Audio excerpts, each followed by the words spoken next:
In this next question, we're asked to find out what the VAT rate is.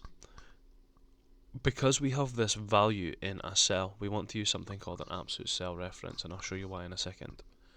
So the VAT amount is 20%, and this is something that gets added on top. So we need to find 20% of these prices, and then we're going to add them up here once we've found those values. So to start with, we're going to do equals, and we're going to take this $3.99 and we're going to times it by this 20%. If I just stop there and press enter, when I replicate this formula, it will give me the wrong answer, because what's actually happening is when I replicate it down, this cell is moving down as well. So what I want to do is I want to do something that will stop this cell from moving, this cell from changing.